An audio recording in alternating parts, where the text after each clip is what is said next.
Welcome to Cost Saver Conversations. I'm Angela, and I ask the practical questions so you can quickly understand what matters. Today, I'm joined by Assad. How, Angela? We are unpacking true cost of owning a car, what first-time buyers overlook, and how to budget wisely today, and tying it back to the wider cost saver ecosystem, including tools like True Cost of Owning Calculator so you can turn insights into action quickly. Just a heads up before we dive in, we are your synthetic hosts. We are great with numbers, but as AI, we can sometimes be confidently wrong. Think of us as the digital versions of your most knowledgeable, slightly caffeinated friends. Exactly. Treat this chat as a smart estimate only, not as professional financial guidance. Always check important details with official sources or a qualified expert before making any big decisions. All right, so I've been dreading this conversation, honestly. Oh, come on, it's not that bad. No. I mean, okay, so my niece just called me last week, right? She's 23, just got her first proper job, and she's like, Auntie Angela, I'm buying a car. And I'm trying to be supportive, but also I know what's coming. Let me guess, she's already picked out the car? Of course she has. It's this little blue thing, 12,000 pounds, and she's worked out the monthly payment and everything. She's so proud of herself. Yeah, that's exactly how it starts, isn't it? The thing is, Wait, should I be worried? Like, properly worried? um, look, I don't want to be all doom and gloom here, but remember Sarah from Leeds, the one I was telling you about? No?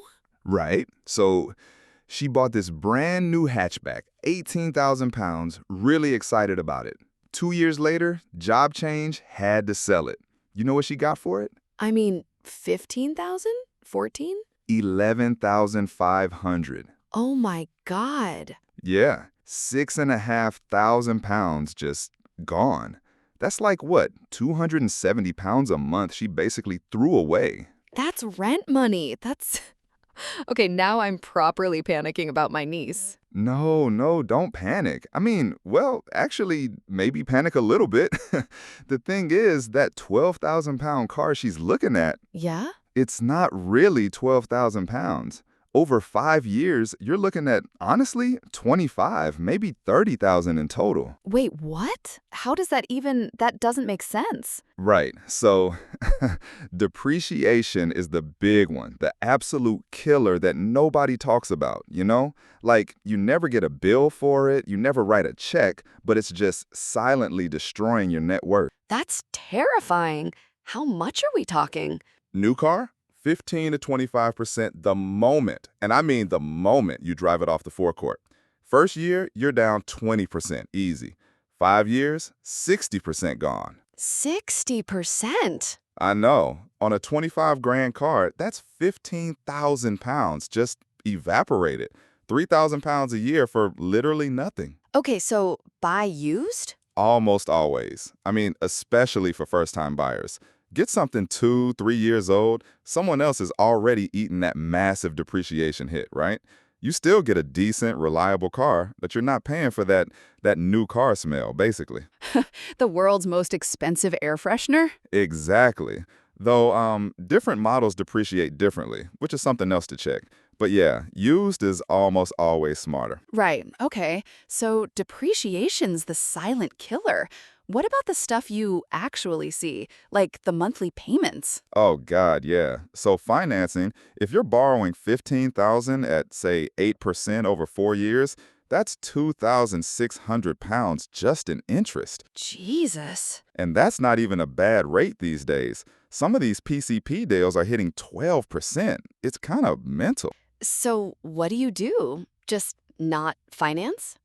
Well, no. I mean, look, bigger deposit helps, shorter term helps, but the main thing, get pre-approved at your bank before you go anywhere near a dealership. Why? Because then you've got leverage, haven't you? You know what rate you can get. So when a dealer's like, oh, we can do you 9%, you can tell them to, well, you know. Politely decline. Exactly. Politely decline. And then there's insurance, which is just, Oh, God. My niece is 23. This is going to be bad, isn't it? um, How do I put this gently? Some young drivers are paying over 2,000 pounds a year. 2,000? Yeah, even people in their 30s, you're looking at 600 to 1,200, depending on everything, basically. Where you live, where you park, your job, the car itself. This is so depressing. I know, I know. But shopping around properly can save you hundreds. And, this is important, get quotes for different cars before you buy, not after. Some cars are just stupidly expensive to insure. That's actually really smart. Okay, what else? Fuel, obviously. Right. So fuel, everyone thinks about it, but they use the manufacturer's figures, which are basically fantasy. Real world, 10,000 miles a year, 40 miles per gallon, current prices, you're looking at 1,600, 1,800 pounds annually. And if you've got one of those massive SUVs everyone seems to have now? Oh, easily 2,700 pounds a year, just on petrol. Yeah. Mental. What about maintenance? That's just MOT and service, right? Oh, bless. No. I mean, the MOT itself is only 54 pounds 85, but it's all the stuff that fails that gets you. Tires, brakes, that weird noise that turns out to be the suspension. There's always a weird noise. Always. And you're looking at, realistically, 950 to 1,100 pounds a year for routine stuff. More if it's older or high mileage. So basically, everything's expensive. Pretty much. But here's the thing. If you set aside like 50 to 80 pounds a month for maintenance, when something does go wrong, it doesn't completely wreck your finances. That's actually really sensible. I have my moments. Oh, and then there's all the little stuff nobody thinks about. Parking. Oh my God, parking. My friend pays 1,200 pounds a year just for a residence permit. Right? And workplace parking, congestion charges. London's ULEZ is $12.50 a day, every day. That's 4.5 grand a year if you drive daily. That's insane. Plus all the tiny stuff, car washes, air fresheners, that phone holder that breaks every 3 months. Couple £100 a year, easy. Okay, I'm overwhelmed. How does anyone actually budget for all this? Right, so, and I know this sounds complicated, but bear with me. You need to work out the total annual cost, not just the monthly payment. Go on.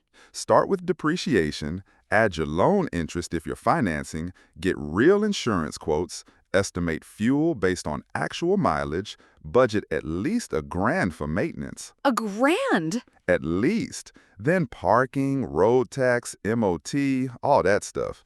Add it all up, divide by 12, and that's what the car actually costs you per month. Can you give me an example, like with actual numbers? Yeah, okay. So that 12,000-pound car your niece is looking at, if it's 3 years old, depreciation's about 1,440 pounds a year. Insurance for a 23-year-old, let's be optimistic and say 1,200. Optimistic. I know, right? Then fuel, 1,600. Maintenance, 1,000. Road tax, 180. MOT, 55. Parking and bits, let's say 400. I'm scared to add this up. 5,975 pounds a year. That's basically 500 quid a month. 500? But the finance payment would only be like 200. Exactly. That's the trap. You think you can afford 200 a month, but actually you need to afford 500. My poor niece. Okay, so what do I tell her? What's the action plan? First, work out what she can actually afford per month for total ownership, not just the payment. Then, we've got this calculator on our site. Honestly, it's brilliant. Compare a few different cars, see the real costs. Right. Get insurance quotes for those specific cars before she falls in love with one. Get pre-approved for a loan from her bank, and only then start actually looking at cars. That's so much more organized than how most people do it. Which is why most people end up broke.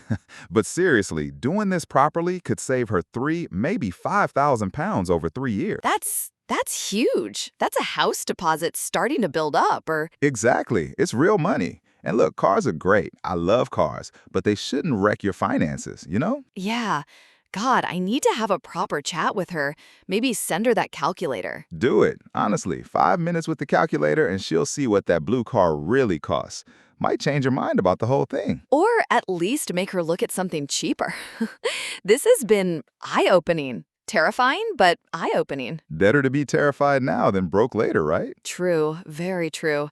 Assad, thanks for walking through all this. I think you might have just saved my niece from a massive mistake. Happy to help. And honestly, most people make these mistakes. At least she's got you looking out for her. Yeah, well, we'll see if she actually listens to her old auntie. Right, I think we should wrap up. Give us the quick recap for anyone who's maybe considering a car purchase. Sure. Don't just look at the sticker price. Depreciation will kill you, especially on new cars. Insurance for young drivers is astronomical, so check it first. Budget at least $1,000 a year for maintenance, more for older cars. And that monthly payment is probably only half of what you'll actually spend. And use that calculator. Definitely use the calculator. 5 minutes now saves thousands later. Brilliant. Right, I'm off to have a difficult conversation with a 23-year-old about her blue car. Thanks everyone for listening, and Assad, thanks again. Good luck with that.